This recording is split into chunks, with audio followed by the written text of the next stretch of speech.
As children, many of us have had a fear of the dark. How many of us have spent sleepless nights gazing at shadows on the walls, fearing they would come to life? Indeed, being afraid of the dark seems like a rational fear to have. In the darkness lurks the dangerous, the silent, the unknowable. Fearing what you do not recognize is a natural instinct, after all, and one that would have kept our ancestors alive in treacherous times long since past. However, what happens when this idea of fearing the unknown is flipped upside down? What happens when fear manifests as what you know painfully well? What happens when the thing that frightens you the most is you? Shapeshifters, one of the most broad and malleable forms of monsterhood that exists. From the sly Japanese kitsune to the Norse god Loki, these shapeshifters are abundant in a multitude of cultures going back hundreds of years. The question is, why? Why are stories about shapeshifters so universal, as they seem to reach across both the barriers of time and location? The answer can be drawn towards another equally universal concept: the idea of the human form, the bastardization of the human form, and the corruption of it. To address this idea of the human form, one must look inward. It can be defined as, simply, what makes you, you. Your likes, dislikes, personality traits, memories, and body can all be linked to this notion. If one is familiar with the theories posed by psychologist Sigmund Freud, this idea of the human form could align with what he referred to as the ego. In short, this is you. The first example of a shape-shifting story that addresses the idea of the human form is an ancient one: the Greek myth of Athena and Arachne. This myth revolves around the story of a young woman, a Greek weaver by the name of Arachne. Arachne had a great gift. The tapestries that she wove were so beautiful, people would come from many miles away just for a chance at a glimpse. And those that could afford such an item would pay out handsomely. It was said that her talent was so awe-inspiring, it rivaled even the abilities of the Greek gods themselves. However, Arachne was also known to be too prideful, and would openly brag about thinking herself to be a better spinner than anyone, even the gods. The goddess Athena was angered when she heard these words, and in retribution she transformed Arachne into the first spider, hence the word arachnid. This story's persistence throughout many years, many cultures, and many translations makes it clear that it is an important one, and through that lens we can identify the first example of a fear of the self. Arachne's hubris is her downfall, and one can interpret this as her once human form morphing and becoming monstrous because of her actions. She was not humble about her craft, nor thankful for the gifts that the gods had bestowed upon her, and in the eyes of the ancient Greeks this was unacceptable. Hence she was punished for her personal idea of herself becoming far too overbearing.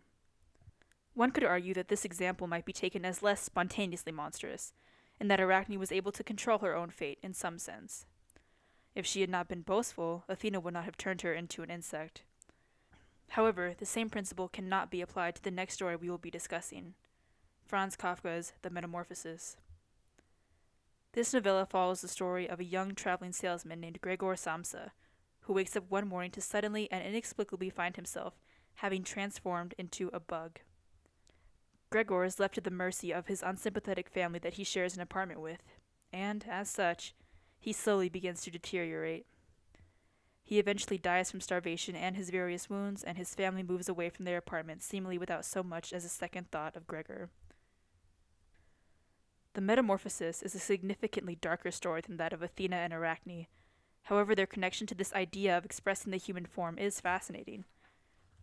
In the Metamorphosis, Gregor's shapeshifting is through no fault of his own, and yet the family that he had once supported very quickly turns on him. This is because the Metamorphosis points out yet another very human fear: the corruption of one's form. In general, we as people do not like to see things that are slightly to the left of human. That is, we do not like things that are almost human, but, for whatever reason, not human entirely. This idea is known as the uncanny valley, and it is what can be held responsible for us being slightly uncomfortable when we see things such as human-like robots, things that are close to being human, but not quite. This concept goes to show that people do not like seeing the human form corrupted. The Metamorphosis is an example of that. a once relatively normal human man is suddenly turned into a disgusting creature that cannot move like a human, cannot speak like a human, but can think and feel like a human. To imagine oneself in that situation is to imagine a nightmare. As we continue in our exploration of the darker side of Shapeshifters, it now takes us to our last example, The Thing, 1982, directed by John Carpenter. The Thing follows the story of a crew stationed at an American research base in Antarctica. After finding a sled dog being pursued by a helicopter from a separate Norwegian research facility and taking it in, the crew quickly discovers that this is no ordinary sled dog. Instead, it is an otherworldly creature with the ability to absorb other beings and emulate them perfectly, therefore getting access to both the victim's body and their memories.